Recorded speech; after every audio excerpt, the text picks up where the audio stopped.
Attention to all audience. Please take your seat as we are about to begin. Assalamualaikum and very good morning, ladies and gentlemen. My name is Mas Fazlin from Jabatan Perubatan. I'm the moderator for our Grand CPC for today. So before we begin, I would like to invite on stage Dr. Haji Azad Azrai, Dato' Azmil, to recite the prayers. Please welcome on stage.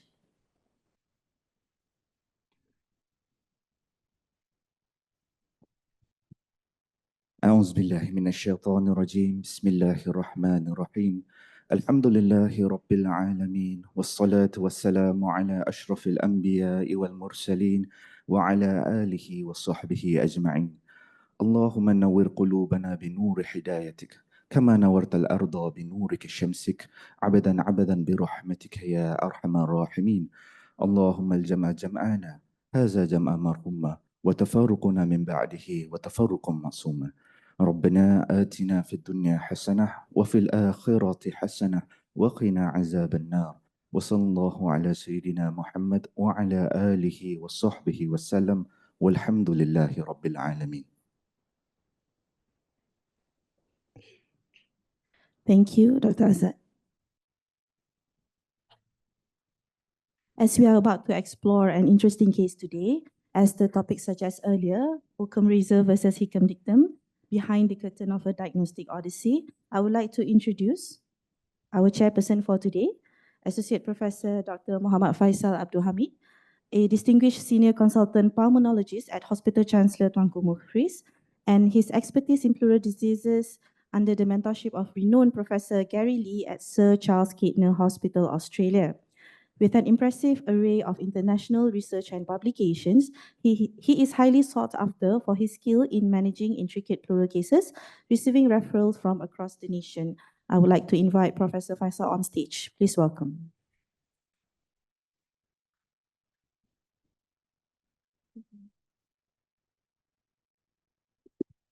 So, Assalamualaikum and a very good morning, everyone. A very warm welcome.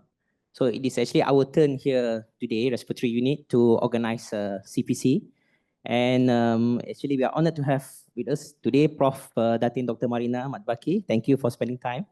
All right, this will be an interesting topic. The topic today is Occam's razor versus Hickam Dictum, behind the curtain of Diagnostic Odyssey. Okay, this title is actually by our fellow here, Dr. Mas Fazli. So to understand further about this title, please stay tuned until the end because this is a Grand CPC. Grand CPC is not the usual CPC. Our Grand CPC takes 1.5 hours. So we're probably going to finish around 9:20 to 9:30 a.m. today.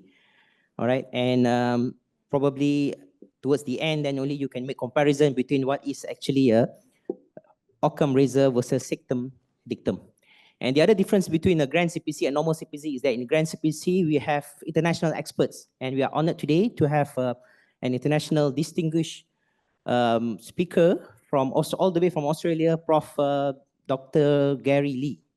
So it is my distinct pleasure to introduce Prof. Gary Lee. Hi, Prof. Good morning. Good morning, and thank you for the opportunity to join this important occasion. All right. Let me just read out briefly about Prof. Gary Lee's CV. He's actually a consultant chest physician and director of pleural service at Sir Charles Gairdner Hospital. He's also affiliated with the University of Western Australia, and he has more than 22 years of experience in translational research of pleural disease, especially pleural malignancy as well as pleural infection. He's the editor of the textbook of pleural disease. So any one of you who wants to read more about pleural disease, please subscribe or buy this textbook. All right, and he has actually trained more than 30 fellows or trainees worldwide. And I was quite fortunate that I had the opportunity to train under him 8 years ago in Sir Charles Gairdner Hospital. All right, Prof. Lee is no stranger to Malaysia. He has visited Malaysia numerous times. And recently he visited our humble respiratory and pleural service in this hospital last month. Yeah, he even took a buggy ride with us and went around the hospital. Okay, Prof. Lee, we'll get back to you shortly, and we'll probably call you for your expert opinion later on during the presentation.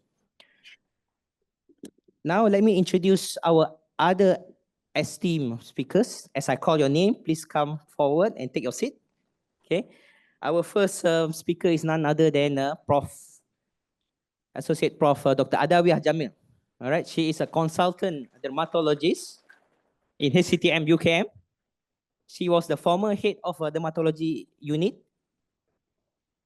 in UKM, and currently she is the coordinator for diploma of dermatology program, right? And she has been working in UKM for almost 20 years, Prof. Ada. So probably Prof. Marina, another couple of years, Prof. Ada will get an award, 20 years service in UKM. All right, thank you, Prof. Ada, for joining us. So our next speaker will be Associate Prof. Dr. Rafiah Tumian, another senior and loyal member of UKM. She is currently the head of a hematology unit in UKM, and she's working tirelessly with only 2 specialists. Right, so thank you for joining us today, Prof. Rafiah. Next will be our expert panelist, consultant histopathologist, Associate Professor Dr. Wong Yin Ping. Okay, thank you, Prof. Wong, for joining us.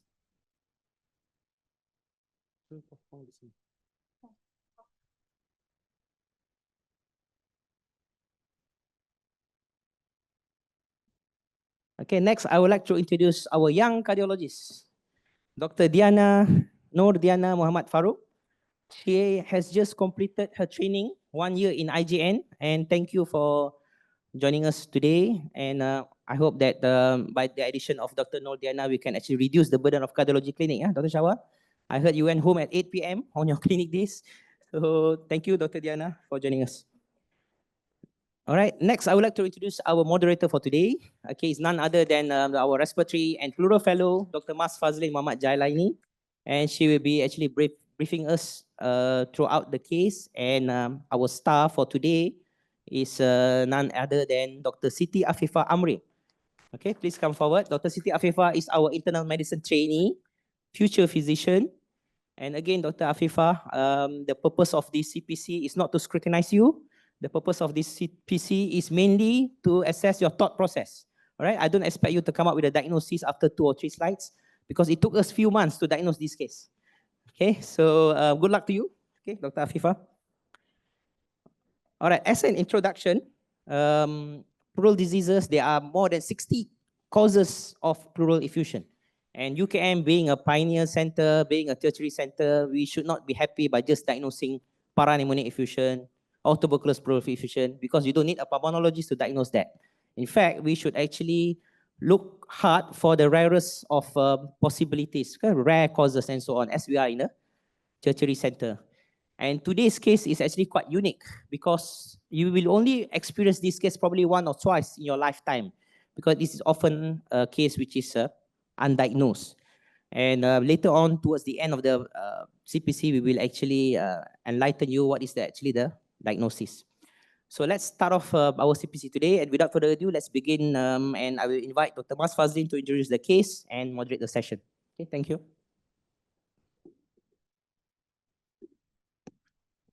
Thank you, Prof. Faisal, for the introduction to all our distinguished panelists. So without further ado, we'll proceed to the case vignette. So we have here Madam C. She is a 62-year-old lady.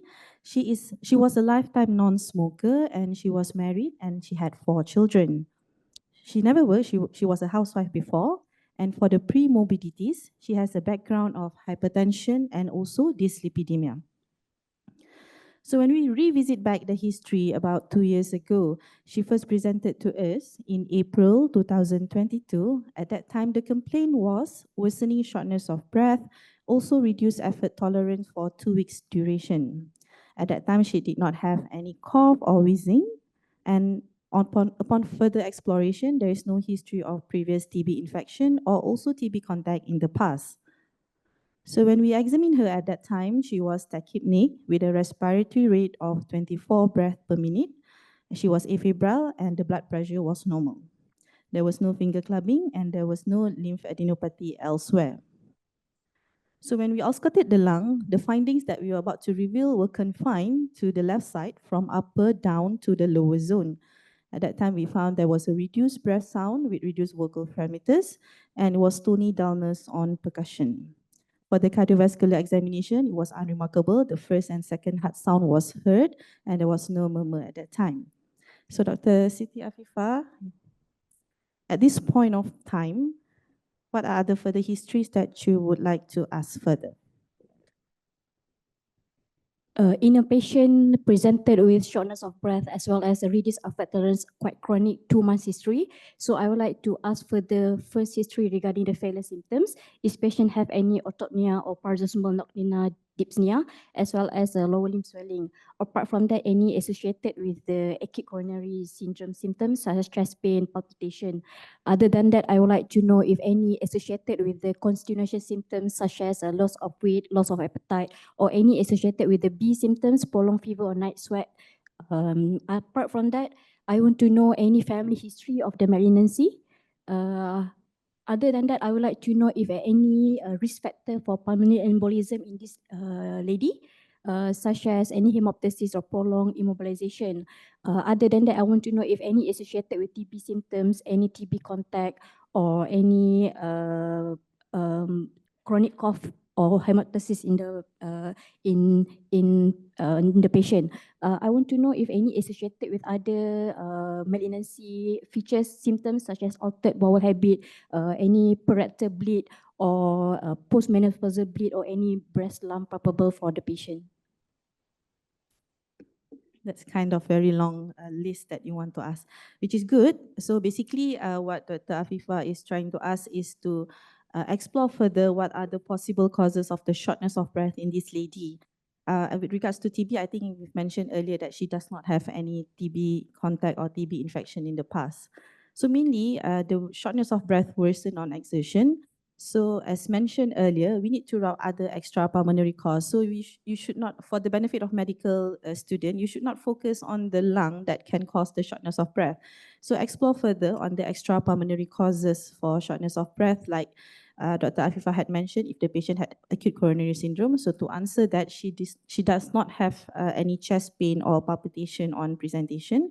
And for failure symptom, as what Dr. Afifah concerned, she does not have any limb swelling. There's no orthopnea or paroxysmal nocturnal dyspnea.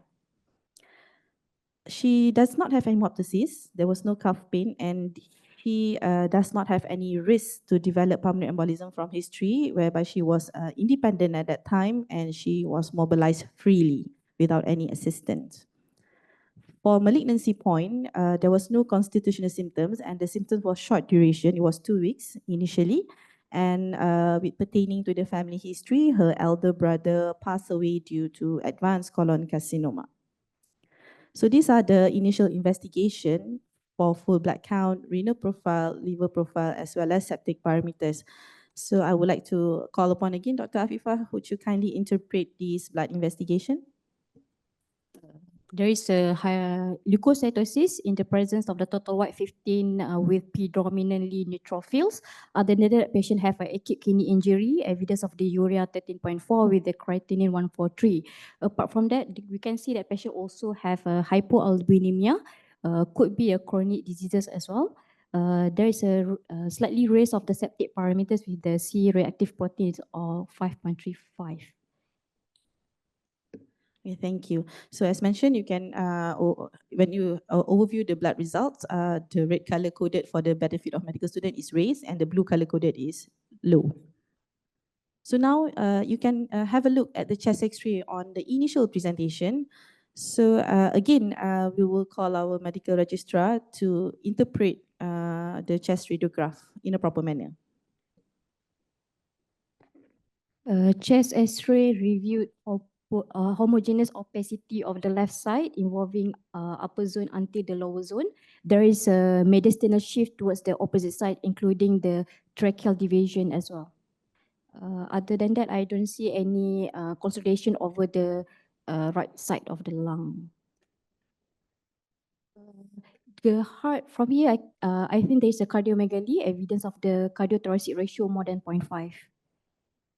But difficult to say in a pleural effusion.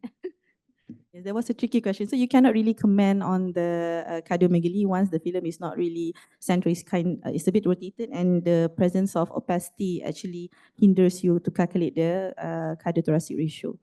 So yes, there was a homogeneous opacity over the left lung field, extended from upper to lower zone, and there was a shift of trachea to the opposite side together with mediastinal shift.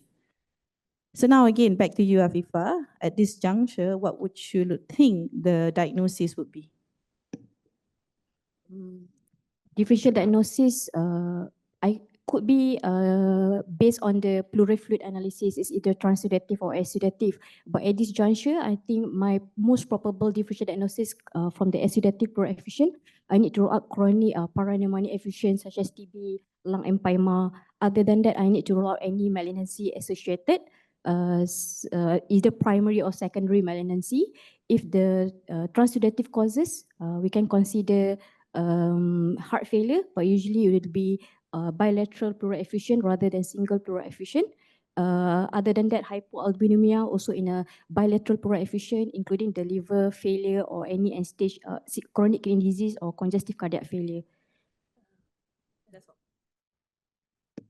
Okay, so if you can extract what Dr. Afifah is trying to say, when you have a case of first presentation, especially unilateral pleural effusion, the first thing that you need to do is to do a diagnostic investigation and to differentiate whether the effusion could be exudative in nature or transudative in nature. This is because from there you start to narrow down the diagnosis. So if you can see here, there's a long list of the etiology that can cause exudative pleural effusion. You can name it, so you can actually categorize into a few categories, but pertaining to our case, the most concerned one, it could be infection because of the short duration of presentation. And also it could be also malignancy related due to her advanced age and also family history of malignancy. Other causes like connective tissue disease can also be possible. That is why it is crucial at this point of time to differentiate what is the nature of the pleural fluid. So now you can see the transudative causes of pleural effusion. So as you can appreciate in this red box, there are many causes of transudative effusion. And the most commonest one, like you can appreciate in your clinical practice, is due to your heart failure or nephrotic syndrome, or rarely you can find also other causes like urinothorax or peritoneal dialysis related pleural effusion.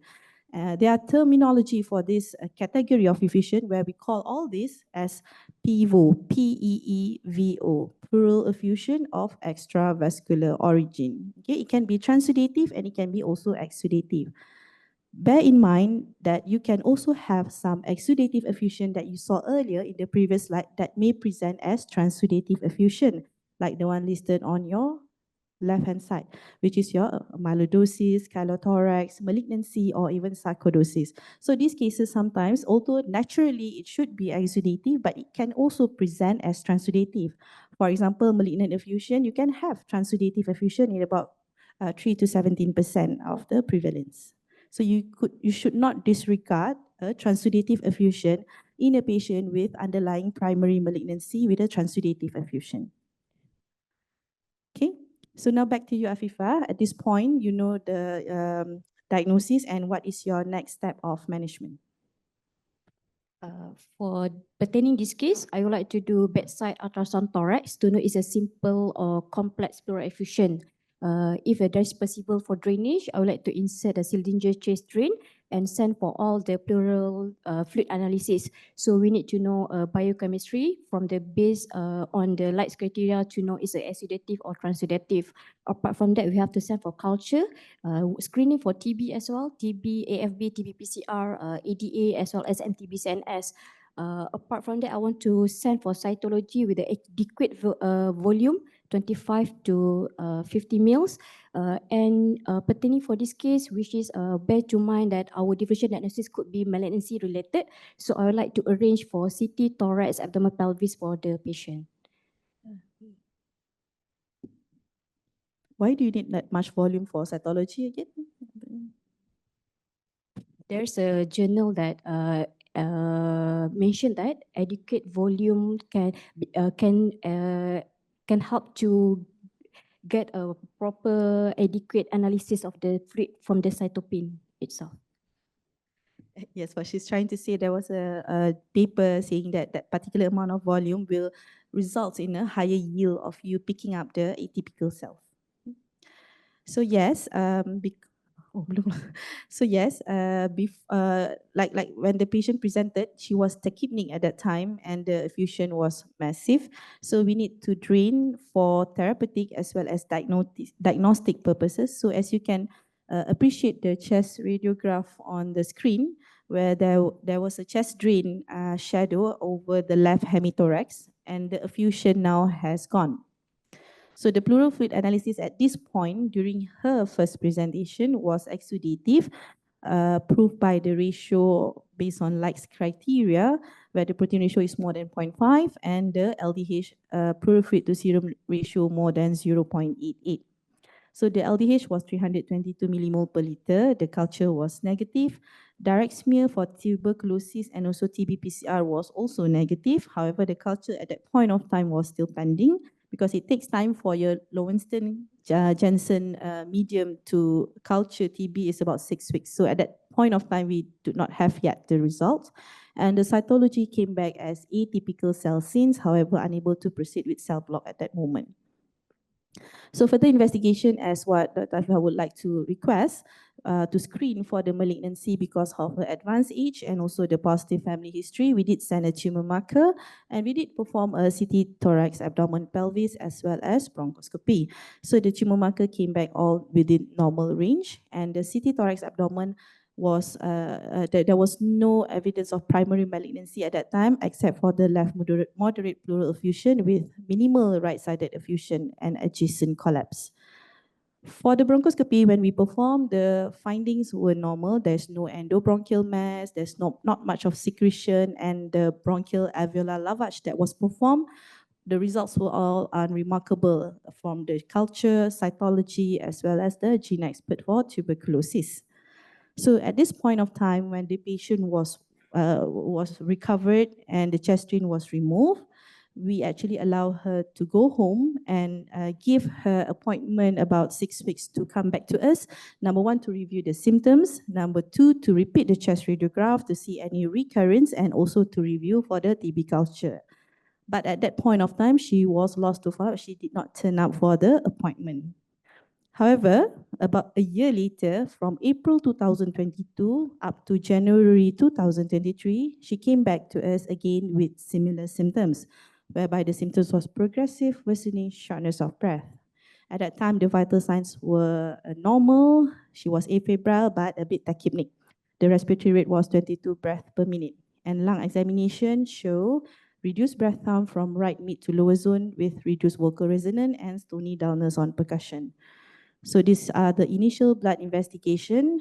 I would like to call Dr. Afifah again, but with the interest of time, I think if you can appreciate and compare it with the previous admission, it was more or less the same with anemia in the form of microcytic hypochromic anemia. The white cell and the septic markers were not raised, with still persistent raised urea and creatinine suggestive of underlying chronic kidney disease, and also with reverse AG ratio. So this was the radiograph for the second presentation to us about a year later. This one I would like to, Dr. Afifah again to interpret the chest radiograph. There is a homogeneous opacity over the right lower zone. With the correlate with the clinical examination just now, there is another pleural effusion, recurrent pleural effusion, but in the opposite side, on the right side. Other than that, there is no mediastinum shift, no tracheal deviation as well. From this chest X-ray, I think we can clearly see that there is a cardiomegaly as evidence of more than cardiothoracic ratio more than 0.5. I think we'll assume it by eyeballing because we didn't measure it now. So yes, if you can appreciate again, the first presentation was left-sided pleural effusion and now she came with the opposite side of pleural effusion. So with this time around, because this is the first time on the contralateral side, and she was a bit tachypnic at that time, so we actually insert a chest drain and remove the pleural fluid and send for diagnostic purposes. Again, it came back as exudative based on the Likes criteria with a ratio of protein more than 0.5 and LDH ratio more than 0.6. Again, the culture was negative. As you can see, the previous septic markers was also not raised. The TB direct smear and PCR also came back as negative. And if you can see here, SEAG. So SEAG is basically a serum effusion albumin gradient. So why at this point we calculate the SEAG? Because number one, patient presented about a year later, and you can appreciate a clear-cut cardiomegaly there. So there are possible elements of heart failure at this time, and actually the patient was started on diuretics. So when patient on diuretics with pleural effusion, when you tap and calculate the ratio by using Light's criteria, you may got an exudative picture. This is because as you introduce diuretics to the patient, you are offloading the patient. So the protein tends to stay longer in the pleural cavity. So when you calculate the ratio, the protein ratio should be raised logically and mathematically. So to be more sensitive, especially in a patient that you suspect heart failure and on diuretics, you calculate the serum effusion albumin gradient. The formula is simple. You take the serum albumin minus the pleural fluid albumin, and that's the value. So anything value of more than 12 gram per deciliter suggestive of transudate. So this patient SEAG was 17. This is because she was on diuretics. So naturally, the nature of the pleural fluid is actually transudate at this point of time. Again, we sent for cytology with an adequate amount, as Dr. Afifah mentioned, between 25 to 50 cc, and it came back as mixed inflammatory cells, again with the presence of atypical cells, but this is on the contralateral side, just to remind the audience again. So this is the chest radiograph after the chest drain was removed, and because this is the second presentation of the contralateral effusion, we did send an extra investigation to think out of the box. So we did send an autoimmune screening. At that time, it came back as negative with normal C3, C4. So because of the presence of atypical cells in both pleural effusion from the previous and the second admission now, and negative CTTAP to look for underlying occult malignancy, we actually schedule the patient for a PET scan. So if you can see here, this is the image of a PET scan of the patient. And you can appreciate that there is no obvious FDG avid positive uptake over the whole body. The one that you can see is the normal physiological uptake in the brain, kidney, and also liver. So from January 2023, actually we again discharged her after we removed the chest drain with a near follow-up. I think we gave her about 1 month. But again, the patient had a family dynamics where she again defaulted to us. But 2 months later, she did not turn back to us, but she went to another private hospital for more or less similar symptoms with a progressive worsening shortness of breath for 2 months duration since discharge. At that time, she already have additional symptoms with reduced effort tolerance as well as pedal edema. So when she was referred from private hospital to us, upon further exploration, she did have a skin rash over bilateral arms for actually 6 month duration, but it wasn't highlighted because according to patient, the rash was intermittently comes and go. But now, because of the husband was there and a bit concerned, they reveal more to us. So she also had hematuria on and off for the past few years. And when she went to the clinic nearby the house, she was treated with antibiotic with a diagnosis of urinary tract infection. And from the husband's side point of view, he did complain that the patient had low mood, depression, and also slow response. So the last point may contribute to the difficulty of the husband to bring her to follow up. So this time around, when we examined her GCS was full with E4, V5, and M6 component, but it was slow at that time. The vital signs, the blood pressure were normotensive, heart rate about 80 beats per minute. She was afebrile, and the saturation at this point of time was low, about 93% under room air, and she was put on supplementary oxygen. On general examination, there was pallor, but no jaundice. There was no finger clubbing, and there's no palpable lymph nodes elsewhere. So for the lungs finding, again, it confined to the right mid to lower zone with the presence of reduced breath sound and also reduced vocal resonance with stony dullness on percussion. So from here, you can expect that the patient presented again with a recurrent pleural effusion.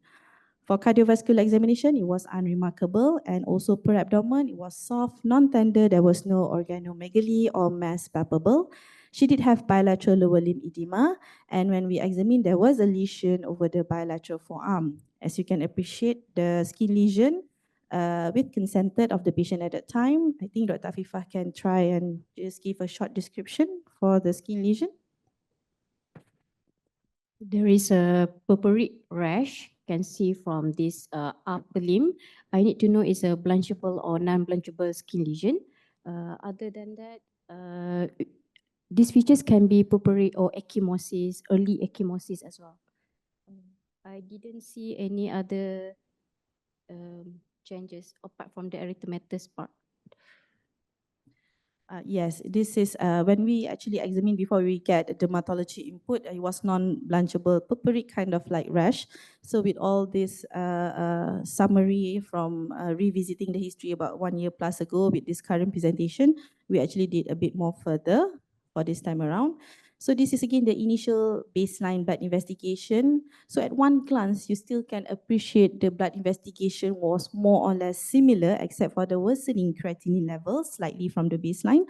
But the rest of the parameters from full blood count, liver profile and septic parameters were similar for all 3 admissions with reverse AG ratio and low CRP. And this is the chest radiograph. As you can appreciate, the patient has a similar, more or less degree of pleural effusion on the right side. So 3 admission in total, the first one on the left side, the second one on the right side, and the third one also on the right side.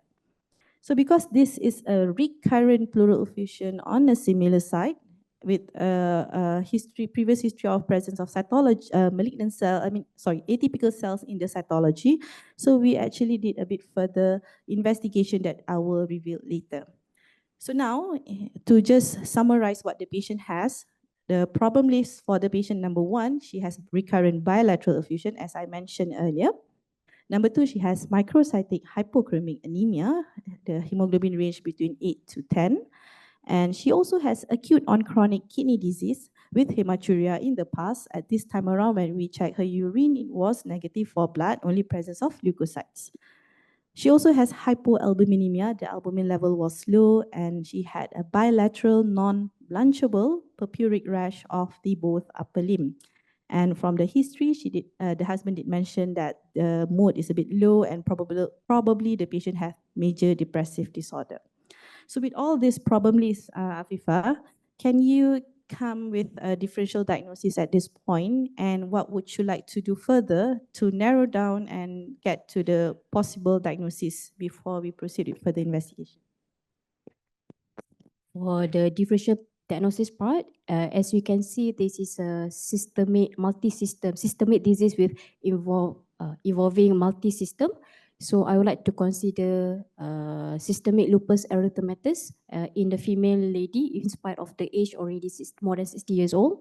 We can see the involvement of the pleura, hematological, as well as a renal involvement, and mucocutaneous, as well as I need to rule out cerebral lupus as well. Apart from that, I need to consider malignant pleural effusion with unknown primary at this point. I think that's my differential diagnosis at this point of time. Investigation to further investigate.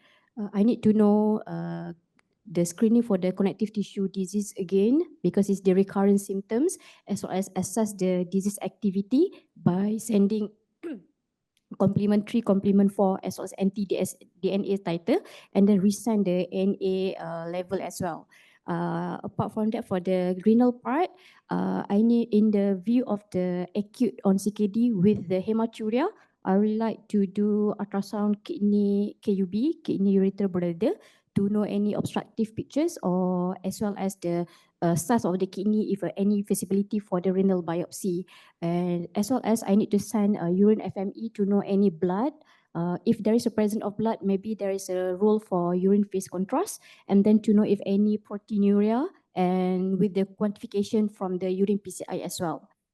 For the purpuric rash, I think we need a skin biopsy to send for skin HPE, histopathological examination, as well as the immunofluorescence, as our differential could be vasculitis.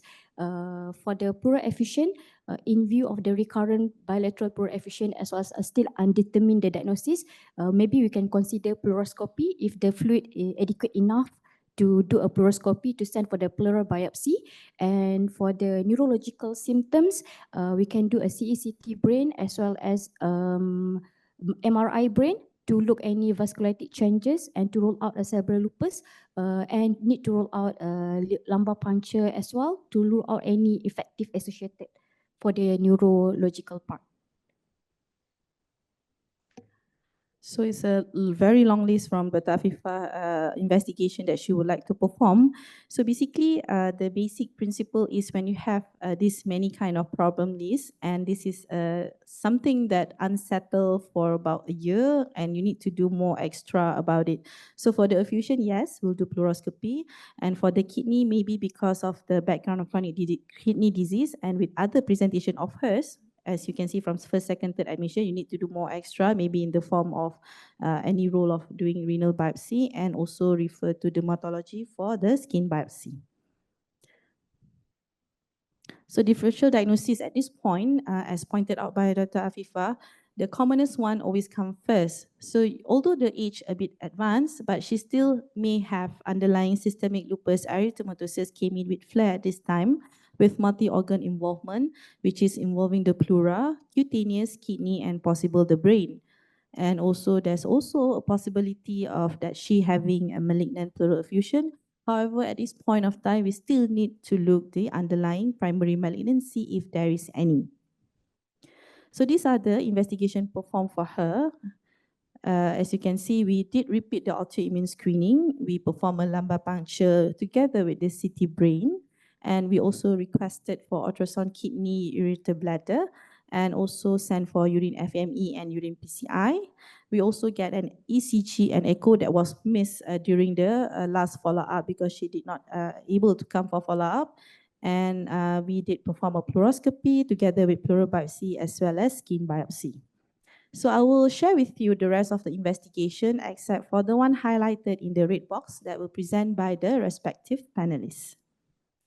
So these are the repeated autoimmune screening, CT brain, ultrasound KUB, urine PCI, lumbar puncture, as well as virus screening. So if you can see here, this is the tumor marker, but the autoimmune screening also came back negative. The CT brain was normal. The ultrasound KUB showed bilateral kidney smaller in size. You can see the right kidney is 9.9 with left kidney of 8.7. And there's increased echogenicity with no obstructive features. So because of these findings, it is not feasible at that point of time from our nephrology colleague to perform a renal biopsy. So the urine PCI was raised 0.22. Lumbar puncture, when they did, the opening pressure was normal and the CSF findings were fairly normal. You can see the glucose level was 4.51, but you need to compare with the random blood sugar that was taken at that time. This is because if the glucose level in CSF is lower, about less than 60% of the random blood sugar, that highly suggestive that the patient might have a bacterial meningitis ongoing. The protein level was 459 grams per deciliter, the culture was negative, and the rest, like Indian ink, Cryptococcus antigen, and for TB, were all negative. And the cytology from CSF also, there's no malignancy cell. The virus screening were also negative. So if you can see here, this is our fluoroscopy video, where here you can see there's a trocar where we insert our fluoroscopy, and at this time we use a flexible scope rather than our semi-rigid fluoroscopy because our semi-rigid fluoroscope was under maintenance at that time. So when we perform during flexible scope, we enter the pleura through the affected side, which is on the right hemithorax, and when you go in, usually we will focus more on the parietal pleura where the area that you want to do a biopsy. We don't do biopsy on the visceral pleura because there is of creating a air leak later on.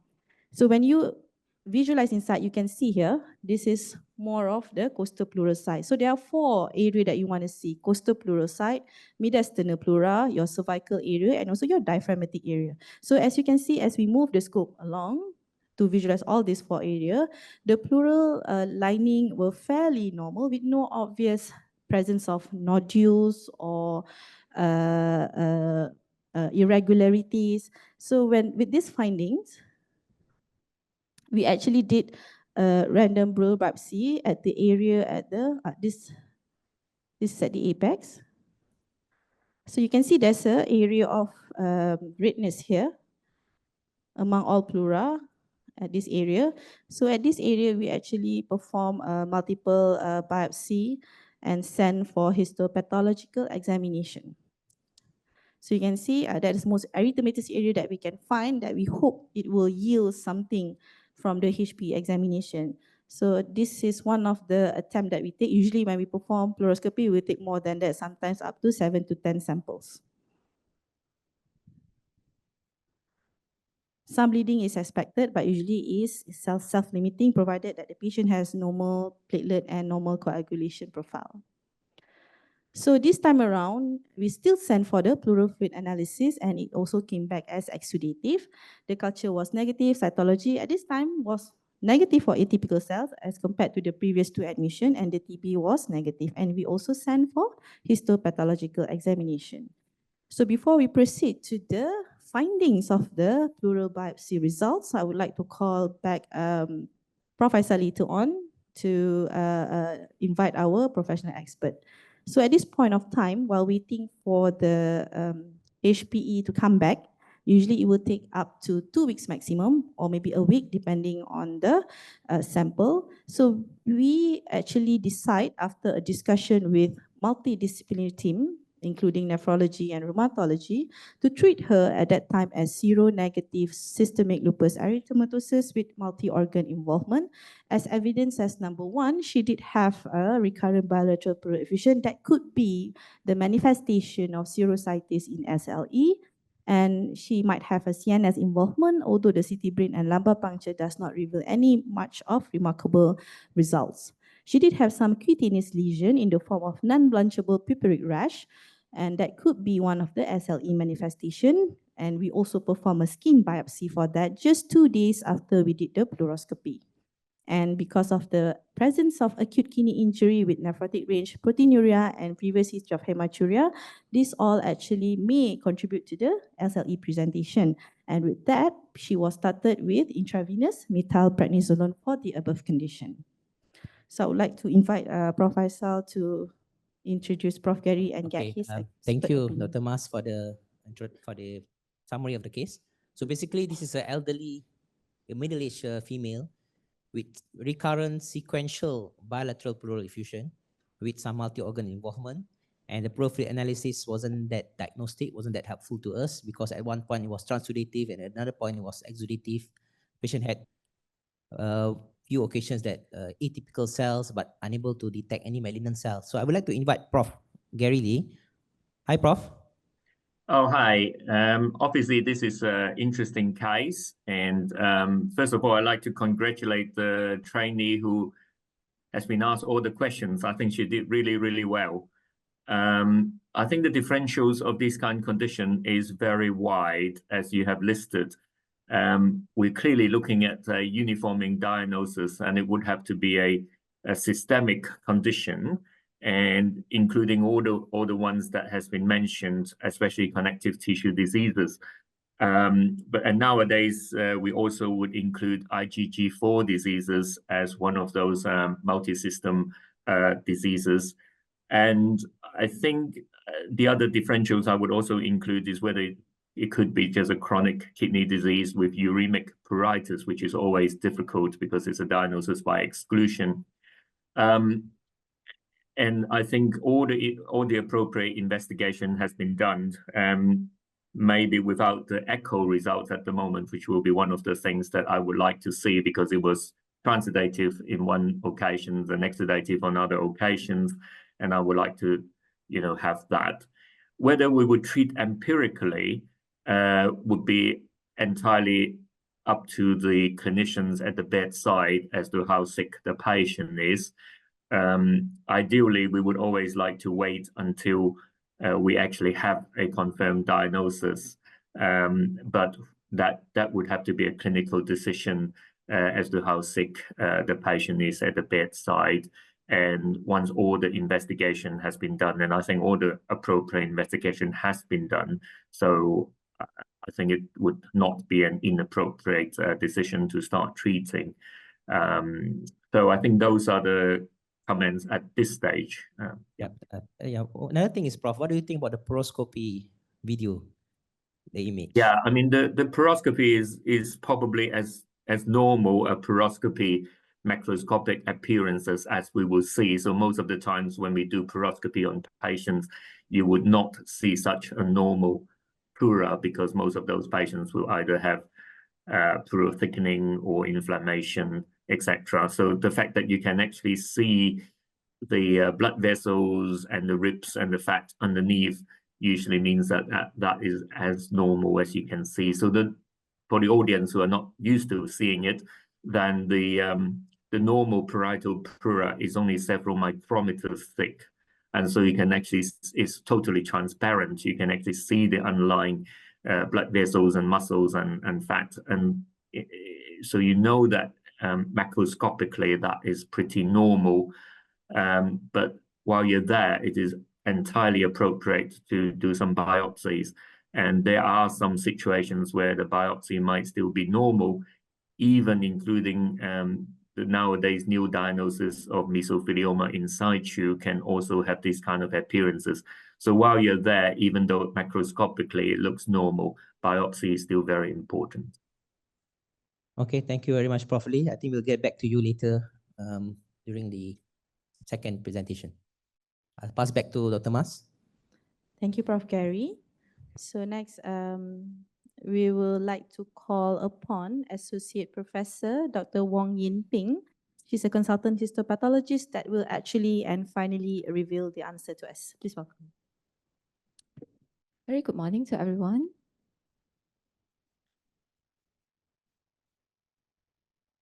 Okay, first of all, I would like to thank the medical team for the kind invitation. So I'm going to talk about the pleural biopsy that was sent to us.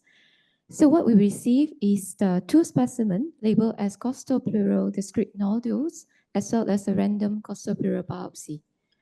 Right, this is what we see. Both specimens actually show similar histopathological findings. So this is what we see. There's multiple fragments of fibrofatty tissue. And at this power itself, you'll see some areas that look rather busy, okay, with bluish discoloration here. Right, at higher magnification, you see similar busy area, okay, here and here. And at the center, you can see that you can rather appreciate that the vessels actually looks rather abnormal. Let's look at the busy area. There's actually the tissue is moderately to densely infiltrated by chronic inflammatory cells, predominantly of lymphocytes, scatteredly seen plasma cells.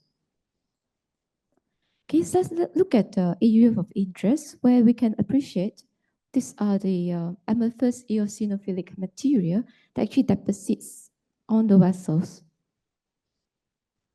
Okay, let's look at this. This is a very nice picture.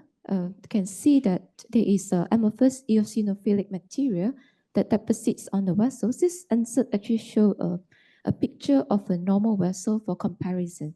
So you can see there's a lumen still intact. There's a few layers of the vessels, but in this case, in this patient, you cannot appreciate that anymore. So there's some fibrin, probably hyaline. Okay, in the case when the patient had hypertension, you may think of hyaline arteriolosclerosis. So this could be, or you can think of amyloid, whether if this is amyloid deposition on the vessels. Or another differential diagnosis, if the patient presented to you with malignant hypertension, you can think of fibrinoid necrosis. So these are the working diagnoses that we see some amorphous deposits in the vessels. Okay, so how to differentiate between all this differential working diagnosis that we will do special stains? These are very easily. We can do MSB in the case of we want to differentiate it whether this is fibrin or hyaline. Usually is non-specific. We can do PAS, and for amyloid, very easy. We can do a conglomerate. Okay, so this is our conglomerate. I would like to invite Dr. Afifah to describe this picture. This is cell under conglomerate stain. without a polarized light microscope. So in amyloidosis, we can see a salmon pink amyloid fibril that I can see from this side. Yeah, very good description, Dr. Afifah. So this is a salmon pink deposits on the vessels. So these are negative as there's no pink discoloration. So this is under polarized microscopy. This is exam question. A green apple by vengeance. Yes, so this is also exam question for the medical students, right? So very famous question. We put apple green by vengeance under polarized light. So this is very diagnostic of amyloidosis. So this is consistent with amyloidosis. So more specifically, we call it amyloid angiopathy in this case. So a few days later, we receive a skin biopsy from this patient. We receive a skin punch biopsy measuring 5 times 4 times 4 mm, which is bisected and entirely submitted in one block. So this is what we see histologically. So you can appreciate this is the skin tissue, okay, lined by stratified squamous epithelium. So in this area, you can appreciate there is rather thin out.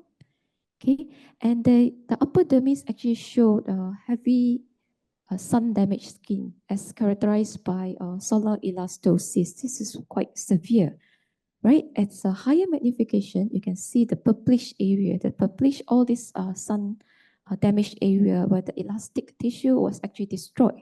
So it's appear purplish under light microscopy. So in this area, you can actually appreciate there's amorphous globules, right? In between the solar elastosis area. So at this juncture, what our working diagnosis is that number one, of course, we want to see if this is processing artifact. Sometimes when the section is not well done, it can look like that. So it's very easily resolved by just doing some deeper section. So it's actually appear the same. So this is not an artifact. So the second thing we could think of, could it be just collagen, okay, that's actually get destroyed in this sun-damaged area? Or could it be amyloid? You know, since that in the first biopsy, we kind of know that there is this is the working diagnosis in this patient. So when we look at the mid-dermis, a bit lower down, so we can see the similar group of vessels, okay, at higher magnification.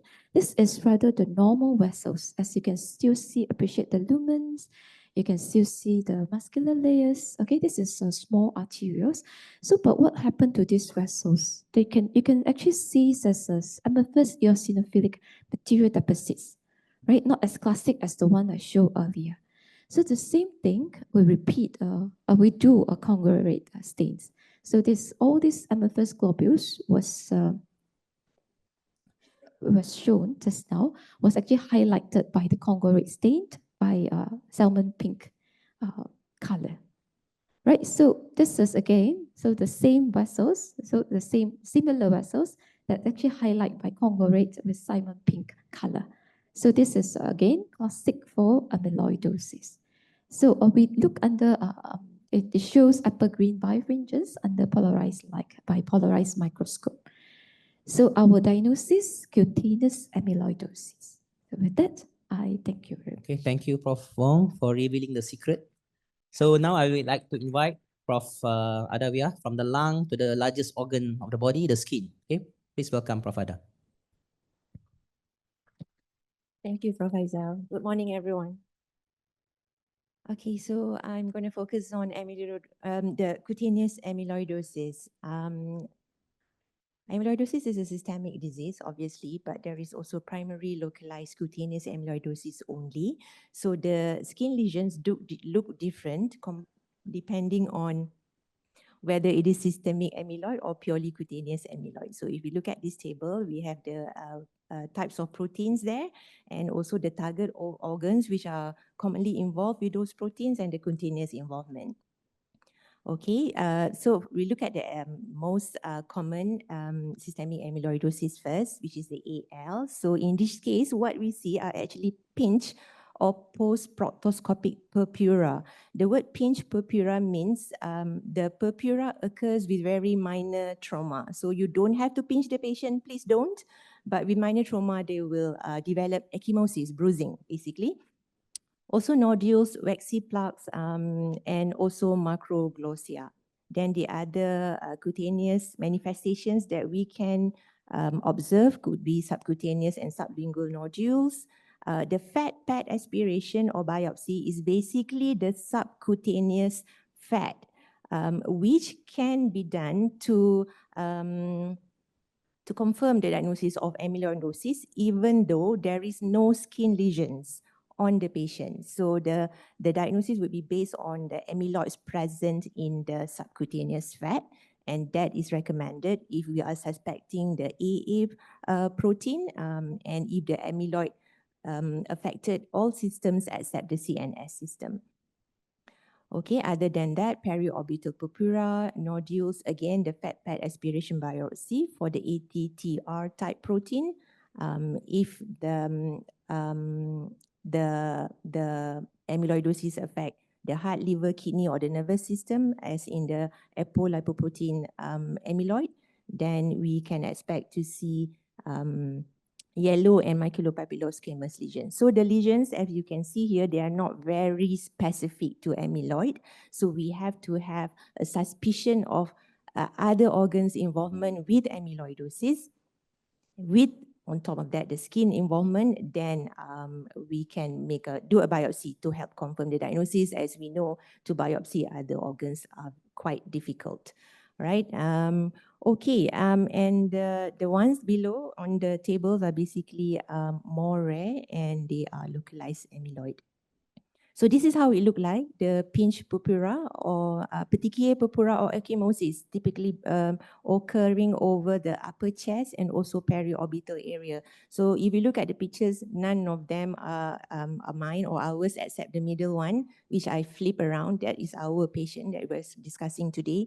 So ecchymosis or bruising on the face is not expected and not common.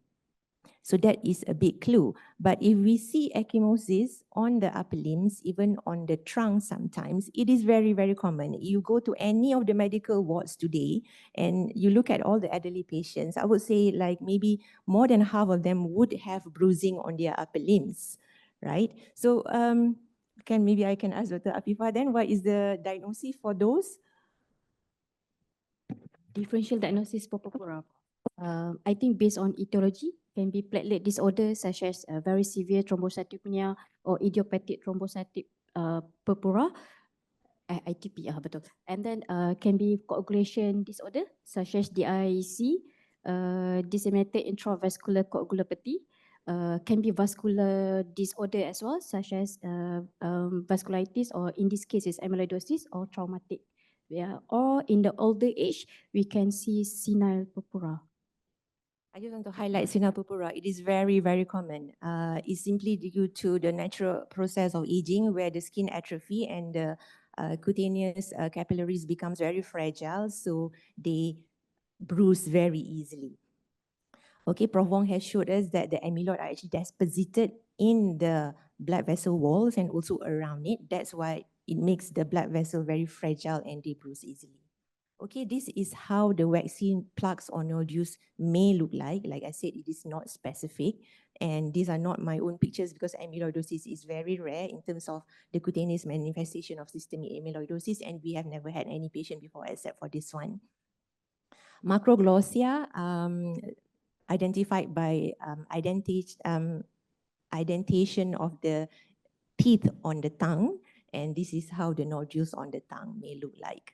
This is more common, primary localized cutaneous amyloidosis. If you go to the skin clinic, you would see at least 2 for every clinic session. And they are divided into macular, lichen amyloidosis, or biphasic cutaneous amyloidosis. There is a third type, which is nodular amyloidosis. And this one has an up to 50% potential for progression to systemic amyloidosis.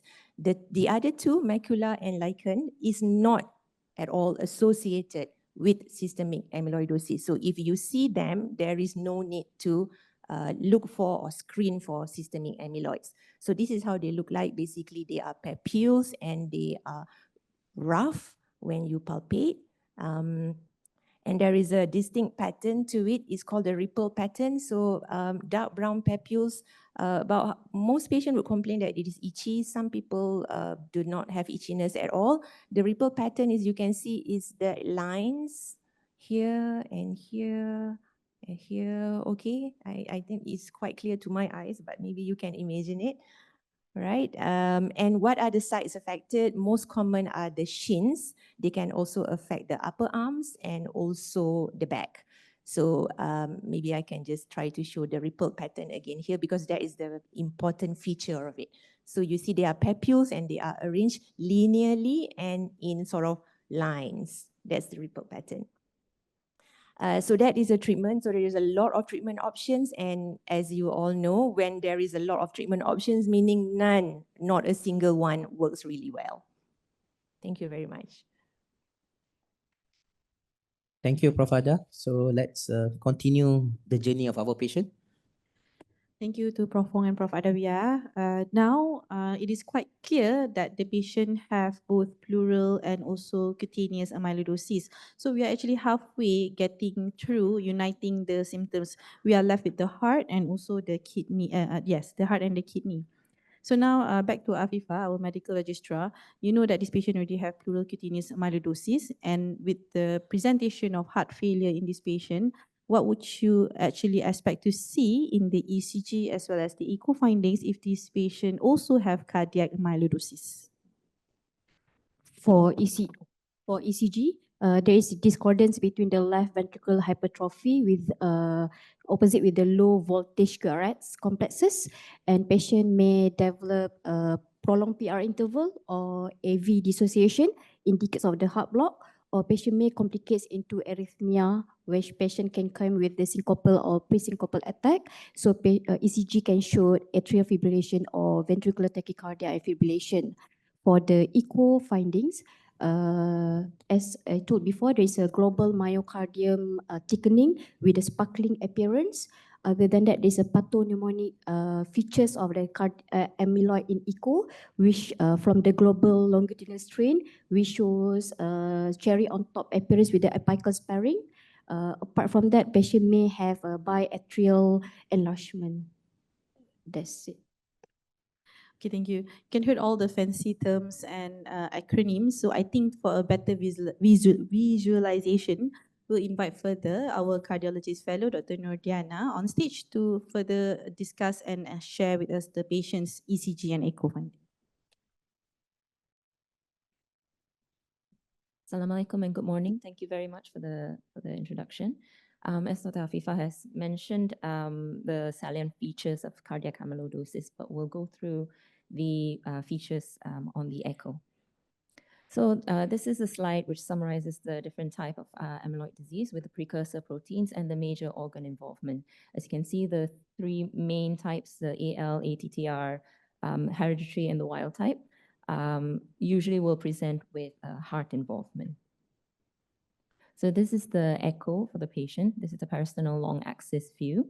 Perhaps you can appreciate that the ventricular walls here are very thick, and the movement of the ventricle itself is a little bit on the sluggish side. The ventricular wall intraventricular septum diameter is 1.6 centimeter, which is very large. So for a woman, the normal expected range for the ventricular wall thickness for the septal and the posterior wall is usually between 0.6 to 0.9 centimeters. So this patient is markedly increased. So this is the appearance of the echo for the patient from the different views. So you've got the apical 4-chamber view here, the 2-chamber, 3-chamber, and the 5-chamber view here. You can see quite clearly. Do you want to maybe make some comments on any features that you see? Sparkling appearance, the sparkling appearance, and then the enlargement of the thickening of the thickened valve. Yeah. So the features mentioned earlier, we see that the atria are very dilated as compared to the ventricles. The ventricular walls are very thick, and the movement is somewhat sluggish. In addition to that, the interatrial septum is also thickened, with the mitral valve being thickened as well. The sparkling appearance, perhaps you can appreciate, of the myocardium is also visible. So this is a summary of all the features. You've got the dilated atrium, the thickened intraatrial septum, the markedly increased thickness of the LV wall with the sparkling texture, as well as the thickened mitral valve leaflets, and notably the reduced dynamicity of the movement of the ventricles. The other thing that you often see with the cardiac amyloidosis is on tissue Doppler imaging. So the mitral annulus velocity is also reduced with the systolic, the S prime systolic velocity, the E prime early diastolic, and the A prime late atrial diastolic, all being less than 5 centimeters. This is known as the 555 sign. So typically with amyloidosis, although the ventricles look very thick and very strong, the velocity itself is very poor, indicating that the ventricular contraction is weak. This is the global longitudinal strain that Dr. Afifah mentioned earlier. This is what the normal strain is supposed to look like, and this is what the patient strain would look like with a cherry on top appearance with the apical sparing. Other features that you might see on an echo in the patients with cardiac amyloidosis is that you might see some pericardial effusion with impaired diastolic function and heart failure with preserved ejection fraction due to the reduced cavity of the ventricle. There's often also aortic stenosis, but this aortic stenosis tends to be the low flow, low gradient aortic stenosis because of the poor ejection strength that is put out by the ventricles. So when do we suspect amyloidosis, cardiac amyloidosis? You are looking for, first of all, a left ventricular wall thickness of more than 12 millimeters or 1.2 centimeters. So in this patient, it's markedly elevated than that. So if you have hypertrophy due to things like hypertension, you may get an increased wall thickness, but usually it will not be in excess of 1.3 centimeters. If you do have that, you want to look for the other red flag signs, and this is listed here. If you have one or more red flag signs, then you should really be suspecting cardiac amyloidosis. So these are some of the clinical manifestations for cardiac amyloidosis. And as you may note, take note that most of these symptoms are non-specific. So things like heart failure, atrial fibrillation, and conduction abnormalities in the heart, but also systemic symptoms like carpal tunnel syndrome, the biceps tendon, distal bicep tendon rupture, erectile dysfunction, orthostatic hypertension, and such. This is again what Dr. Afifah mentioned earlier with the discordance between the ECG QRS complexes and the thickness that you see on an echocardiogram. So knowing how thick the echocardiogram is, if it's things like hypertrophic cardiomyopathy, you do expect the QRS complexes to be larger, you know, when we talk about the voltage criteria for hypertrophy. However, despite it being very big or appearing very strong, the QRS complexes are muted, small. So a clinical approach to cardiac ATTR cardiomyopathy, you're looking for your red flag signs as mentioned before. You're looking for these ECG changes with the small QRS complexes and this echocardiography features that we've mentioned earlier. So again, in summary, you've got your enlarged ventricular septum, your pericardial effusion, the sparkling appearance of your myocardium, thickened intraatrial septum and the valves as well, and your 555 sign on the tissue wave Doppler imaging, with the S prime, E prime, and A prime all being less than 5. You may have some restrictive pattern as well, and this cherry on top on the global longitudinal strain. So diagnostic algorithm for ATTR cardiomyopathy, you're looking for your red flags, and then you've got your clinical suspicion. So you start with the initial non-invasive cardiac workup with your cardiac biomarkers, your ECG, and your echocardiography. Sometimes you may also consider the cardiac MRI. If you have these findings suggestive of possible cardiac amyloidosis, then you're going to screen for your monoclonal proteins. If there are any abnormalities, usually this will be managed under hematology with cardiology input as well. Whereas if the tests are normal, then you want to consider your PYP scintigraphy scans, if this is available. So on the PYP scans, you can divide the patient then into the different grades. So if they fall under grade 0, cardiac amyloidosis is quite unlikely. If the grade is between 2 to 3, then you can sufficiently say that this is cardiac amyloidosis. Whereas if it's in grade 1, then this study is inconclusive and you may need to do further investigations.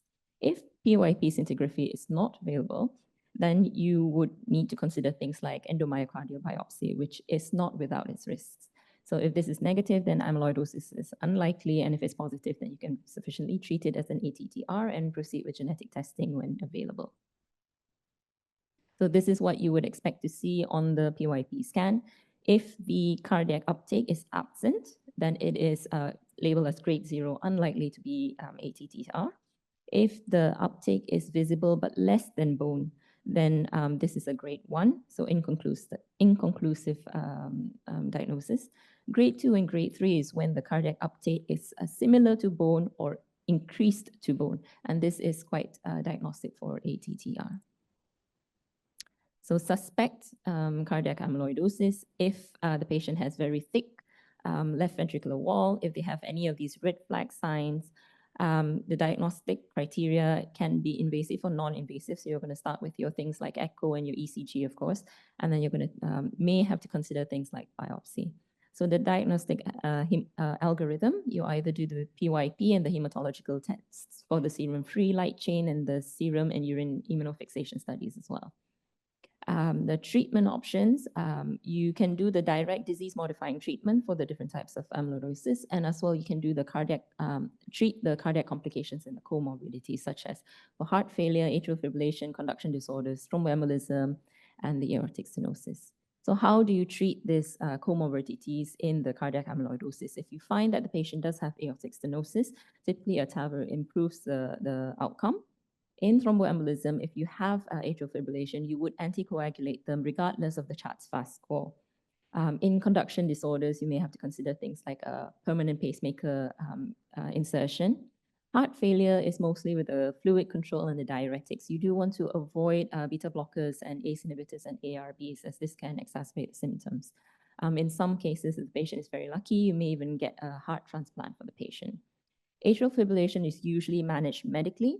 Things like electrical cardioversion and ablation is not particularly effective in atrial fibrillation. Ventricular arrhythmias treatment is usually the secondary prevention with ICD. So if the patient has any history of syncope, cardiac syncope, you might want to consider an ICD insertion. So this is just a summary of all the disease-modifying drugs that are available. Just wanted to highlight. Oh, okay. So we just wanted to highlight that we only have tafamidis that has effective ATTR cardiac clinical trials. Thank you very much. Thank you, Dr. Diana, for the very concise and comprehensive explanation on the cardiac amyloid presentation. So with the interest of time, I actually have two easy questions to Afifah at this point, but just bear in mind, not as easy what we had gone through for the diagnostic journey. So can you give me and tell us what is the final diagnosis at this point, and can you just list out what are the next supportive investigation that you want to send? Final diagnosis will be systemic amyloidosis involving pleura, renal, mucocutaneous as well as cardiac. For the other investigation that I would like to send to know the type of the amyloidosis, so send for the monoclonal protein screening such as serum, urine, electrophoresis, immunofixation, and then we can send serum free light chains, as well as we have to know serum beta-2 microglobulin for the staging for the AL amyloidosis if indicated. I think that's Okay, thank you. So again, as with all the information that has been presented, so this patient has systemic amyloidosis with multi-organ involvement, namely pleura, cutaneous heart, and we assume the kidney as well.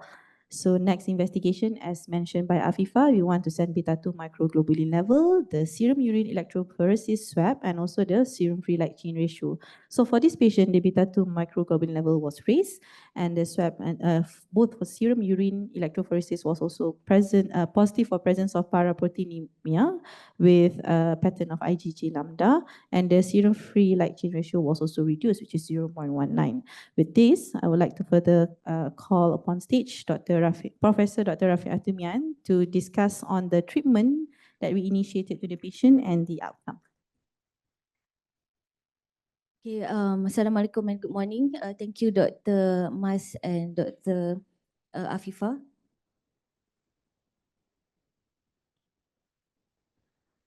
Okay, I think the first question has been asked by Dr. Mas just now. So now we have the diagnosis of systemic amyloidosis. So of course we need to know the extent of the disease, the type of the precursor protein, and also in general how the patient's well-being, prior to giving a definitive treatment.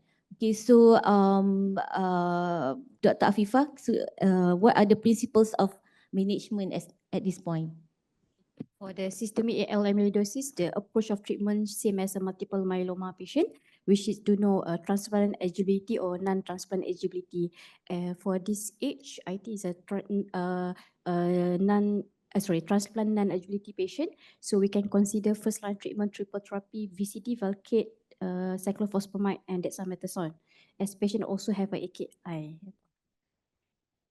And then we have to manage regarding the anemia symptomatic treatment, hypercalcemia if needed, as well as if any symptoms of hyperglycemia, and for role of the biphosphonate as well as dental clearance as well.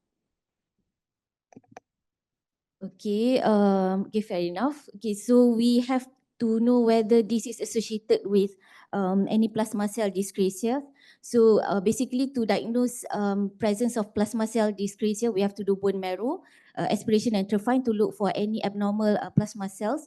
So for this patient, the plasma cells were only 3%, and the trophine biopsy was suboptimal, but at that point there was no evidence of amyloidosis with excess plasma cells. Okay. So this was also shown before. So just to highlight, there is lambda chain restriction. So you can see that the lambda chain is very elevated as compared to kappa, and this is the ratio. So if the ratio is less than the normal ratio, it will be lambda chain restriction, whereas if the ratio is higher than the normal ratio, it will be kappa chain restriction. And you can see here that the quantitation is quite low. Okay, so that's why it is important to do immunofixation, okay, and not just the electrophoresis, okay, to find out the type of light chain, and with the pleural, renal, and also cardiac and the skin involvement. Okay, so this is systemic amyloidosis. Okay, however, there is no evidence of multiple myeloma at this point. So just to inform the progress of the patient, so we actually started the patient on bortezomib, which is a proteasome inhibitor, cyclophosphamide, and also dexamethasone. And apart from that, she was also given other supportive care, blood transfusion, fluid restriction, and the other medications, for the heart. Okay, however, she actually succumbed about 10 days later, okay, due to the extensiveness of the disease, right? So what is actually amyloidosis? So it is a group of disease. It's not a malignancy. So it is an infiltrative disease. So it is caused by misfolding of soluble precursor protein. So the protein that is involved here, it is non-biodegradable and non-soluble. So it gets, it will form oligomers, aggregates, and also there is presence of amyloid fibrils characterized by the pleated beta sheets. So these non-soluble, non-degradable protein gets deposited in the organs, okay, as pointed out, in particular in this patient. So in the skin, most likely also the kidney, heart, and also at the pleura. So this will cause organ dysfunction because the architecture of the cells get disrupted, and there's also direct toxic from the protein aggregates.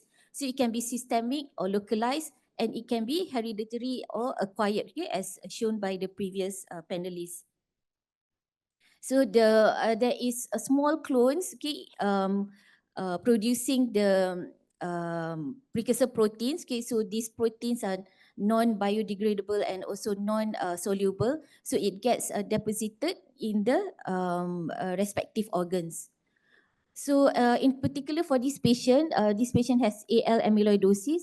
So 75 to 80% are lambda chain involvement. So the risk factors are actually unclear. So it is commonly associated with pre-existing monoclonal gammopathy or myeloma.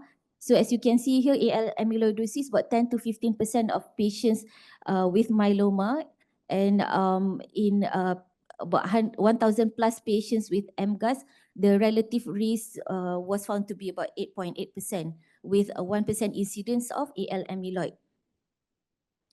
It is a rare disease, so there is limited epidemiological data. So it was found that the prevalence tends to increase with advancing age. So as you can see here, the incidence rate, okay, as compared from 1950s until up to 2015, I think it is more, I mean, there is increased awareness, okay, among the treating doctors. So you can see here that there is now increasing incidence rate.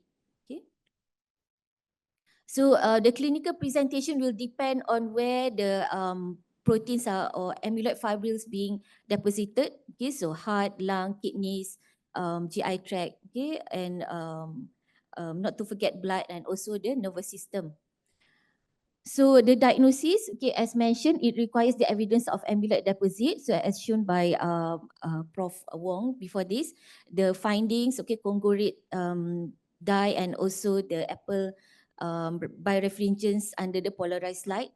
So fine needle aspiration of abdominal fat would be useful if we are not sure where else we should biopsy. It is a simple procedure, and studies have shown that it can be positive up to 70 to 75% of patients.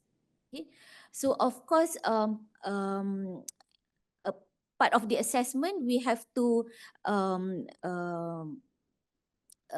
diagnose, okay, whether the patient has concomitant plasma cell dyscrasia, serum and urine immunofixation, serum free light chain, and also the bone marrow aspirate to look for abnormal plasma cells. And of course, it will be good to have accurate identification of the precursor protein, okay, as shown before, whether this is AL amyloid, ATTR, wild type, and so on. And of course, apart from that, the most important thing is to assess patients' general well-being, comorbid assessment, okay, because treatment has to be tailored according to the patient's condition. So there are, as with other hematological diseases, risk stratification and staging. So there are a few staging here as written.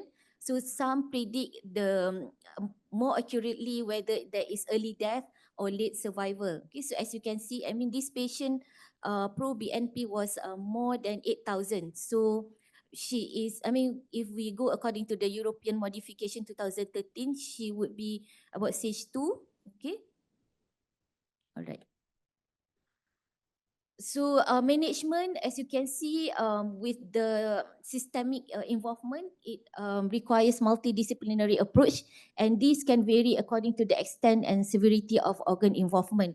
So basically, there are 3 principles of treatment. So we have to rapidly and sustainably reduce the causative amyloidogenic monoclonal protein. So individualized therapy, okay, it depends on which organ involvement, and the toxic effect of the treatment itself, okay, is also important. And provide organ specific supportive care to minimize the treatment-related complication, reduce the risk of death, and also, again, to maximize the quality of life of the patients. Okay, so I've listed here the supportive therapy of patients with AL amyloidosis. So it depends on the clinical presentation of the patients. And for definitive, if the patient is transplant eligible, so they will be put out for, they will be given high dose chemotherapy, okay, high dose melphalan, and followed by autologous stem cell transplantation. So as you can see here, the treatment landscape of amyloidosis, it is similar to treatment of plasma cell dyscrasia. Okay, so for this patient, we actually gave her cyclophosphamide, potassiumab, and dexamethasone. But even then, we were not able to complete even the first cycle for her. Okay. However, all these treatment, they target plasma cell dyscrasias and the production of the precursor protein. But bear in mind, the amyloid deposits are already occurring in the respective organs. So these, the treatment that, the supportive treatment and the definitive treatment do not directly resolve or degrade the amyloid deposits in tissues. So we need the antifibril monoclonal antibody. There are a few under clinical trial at the moment. Okay. Okay, so I think that's all from me. Okay, thank you. Thank you, Prof. Rafi'ah. So I think I'll just cut short a bit towards the end. So before she succumbed, as mentioned by Prof. Rafi'ah, after receiving one cycle of VCD, she actually developed on and off recurrent effusion due to multifactorial, as listed here. So I'll pass back to Prof. Faisal to invite our expert panelists. Okay, thank you, Dr. Mas. So let's invite back Prof. Gary Lee. So Prof, with regards to your experience in pleural disease, what is your experience in managing similar cases of pleural amyloidosis? That's number one. Number two, with regards to the management of recurrent effusion, actually we did a TARIKH prodesis in this patient. Would you do something differently? Okay, Prof. Lee? Sure. First of all, I need to congratulate everybody because it was an excellent case. It's difficult to work up, and also congratulate to the organizers because it was very well presented, and I'm sure we all learned a lot from this session. I have to say that the amyloidosis is not easy to diagnose, but once you have seen one or you have missed one, which was the first case that I saw, then you will always remember it as one of the differentials. I remember the first case I saw with primary pleural amyloidosis. The patient has bilateral transudative effusions, and I just discarded as heart failure until my colleagues pointed out the ejection fraction was quite normal and the echo was quite normal. And then that's when we do pleural biopsies. And even then, the macroscopic appearances of the pleural was entirely normal until we asked the pathologist to do conical red stain. So it can be very difficult, but once you have seen it once, then you will remember it. And as we have seen before, you can actually get to the diagnosis from multiple places. So in this case, like the skin, the bone marrow, the cardiac echo, etc. So very often the cases I see nowadays are people who already been diagnosed, or we can diagnose them from slightly less invasive means than the pleuroscopy. So we often left with the situation is whether the effusion involves pleural amyloidosis or whether it is just a secondary effect from the cardiac involvement or renal involvement. And very often when I ask the hematologist whether knowing that there is a pleural involvement will make any changes to the actual clinical management, and they always told me no. So therefore, I usually don't biopsy them if they already have a diagnosis, and we went on to treat it, either, as you said, with a TARIKH prodesis, or we could use an indwelling pleural catheter, depends on the output and whether the patient has got trapped lung. Okay, thank you, Prof. Lee. I think you have a slide that you would like to share with us. So we will actually project the slides. It's regarding what are the red flag signs that we need to watch out when you're dealing with recurrent transudative pleural effusion. Sure. I think it's just very simple things from the pleural point of view. there are many causes of pleural effusion, and just because the patient is a bit old is not always heart failure, TB, bacterial infection, or cancer. And I think a lot of times, if the clinical diagnosis is heart failure, concern should be raised if the effusion is unilateral or at least disproportionately asymmetrical, if it does not respond to diuretics, and if you don't have any other collaborative evidence such as a high BNP or echo, reduced ejection fraction, etc. Things like amyloidosis can actually be very tricky because about 50% will be transudate, 50% will be exudate, and they can be either side or bilateral. Beware that because there's so many causes of pleural effusion, we are increasingly realizing that pleural effusion is often not just a single etiology, but multiple etiology. So for example, people with malignant pleural effusions are often elderly, and if you test the pleural fluid BNP, you'll find that about 30% of these patients might have elevated BNP or may even be transudate, suggesting that the heart failure is the driving force rather than the malignancy for the pleural effusion. And if you have any doubts of any of those red flags before, then you should consider pleural biopsies. Thank you, Prof. Lee. My last question to you would be, I think I've listened to your talk before and your teachings with regards to doing a TARIKH prodesis and doing a PET scan following a TARIKH prodesis, as we are aware that there will be a positive PET uptake for the rest of the patient's life. So we usually discuss with hematology colleague what are their plans, whether they will plan to do a stem cell transplant, and the chances that the PET scan will be positive after doing a TARIKH prodesis. But what about other prodesis agent, like for example povidone? Will that also have similar effect with regards to positive PET uptake? Yeah, absolutely. Any form of pleurodesis that is available at the moment involves generating pleural inflammation. Even if you don't use chemicals and you use surgical abrasion, etc., the whole mechanism is to induce pleural inflammation.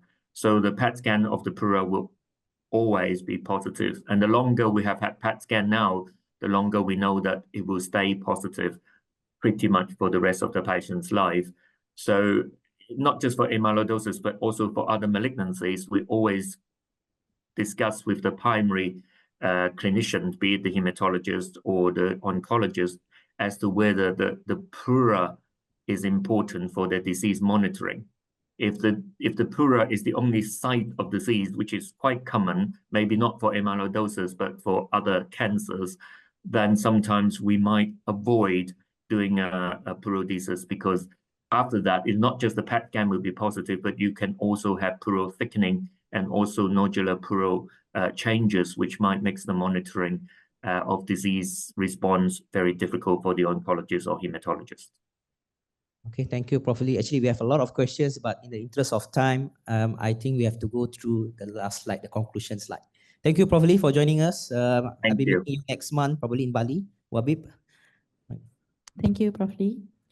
So now to conclude, that we have a 62-year-old woman presented with a multiple range of clinical manifestation with multi-organ involvement, such as the pleural, skin, heart, and kidney, and the culminating diagnosis of her is systemic amyloidosis that provide a unifying explanation for her symptoms. So basically, back to our topic today is about Occam razor versus Hickam dictum. So for these two, actually, it's a principle that initially proposed by William Occam back in 14th century that say that usually the best, simplest explanation for multiple presentation. And later on, many years later, we have J.B. Hickam that actually counter-argue the principle by Occam by saying that the patient can have as many diseases as they damn well please.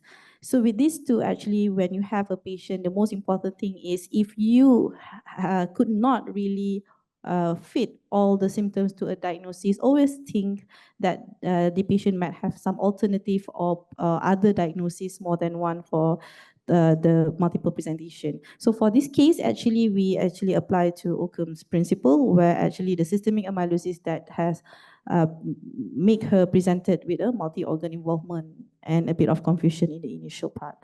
So we come to the final session for today. It's about panelist discussion. For this, I'll give back the floor to Prof. Faisal to moderate the session. Okay, thank you very much. I think in the interest of time, we probably can allow 1 or 2 questions only from the floor. Any burning question? Otherwise, we will just conclude. Actually, I have one question I wanted to ask Prof. Ada. People say the eyes don't see what the mind don't know, right? Looking at the cutaneous skin lesion, would you really say that that's cutaneous amyloidosis? I would actually say that's probably senile purpura and disregard the lesion. Yeah, and what are the red flag signs that you will do a biopsy? Yeah, if I just look at the skin, the rash basically, it's basically ecchymosis, it's a bruise. So, and senile purpura is very, very common. But of course, we must not look at the skin just according to one organ, right? So we look at the skin as a whole. That's where the holistic word comes in. So if you're looking at the patient as a whole, yes, that's why we biopsy. So the other manifestations of systemic amyloids, not specific, the rash are not specific. So it's the basically clinical suspicion as a whole that would make us suspect. Okay, thank you, Prof. Ada. Prof. Wong, actually, we have one question with regards to IHC. Presence of atypical cells in the pleural fluid cytology. We often notice even cases of benign effusion, sometimes the report comes back as atypical cells. What does that actually mean? And can you please highlight to us? Okay, thank you for the question. Actually, when we see pleural fluid, there are a few categories. Okay, it ranges from unsatisfactory up to malignant. Okay, so in between there are benign, atypical, suspicious for malignancy, and malignancy. So for atypical, basically we are, when we look at cells, we just send one slice, and then we just look at a few cells in, that's when we see atypical means that they doesn't look benign, and then it's not malignant as well. So actually, when we look at the cytology, we need a lot of ancillary testing. We need to do cell blocks. We need to do immunohistochemistry. But if there's an instance when there is not enough cells that we see that we cannot proceed with cell block as in this case. So it put us at a difficult situation because clinically it doesn't suspect the case as malignant. So, and then it doesn't look frank malignant to us. Usually when you see malignant cells, you see cannonballs appearance when the cells look rather dysplastic. But in this, it can be reactive mesothelial cells, which is actually very, it can mimics the malignancy. So that's why sometimes it actually we are a bit guarded, especially when the clinical you didn't suspect malignancy. That's where the atypical diagnosis comes in. So when you see atypical, it means that you need to send us more samples. Actually, yeah. Okay, thank you, Prof. Wong. Okay, let's just conclude the session. So I have a few learning points for the medical students as well as for the postgraduate students. And it's very important for medical students. Common exam questions is to differentiate between transsudative and exudative effusion because you can actually narrow down the etiology. But sometimes some conditions may have both transudate and exudate. For example, mixed syndrome, okay, you can have both transudate and exudate. And cases with infiltrative diseases like the one that we presented earlier, amyloidosis, can also present with both exudative or transsudative effusion.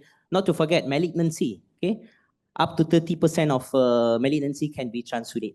Some people say it's 1 to 17%. I think Prof. Lee just now mentioned to us that it can be present in up to 30% of cases.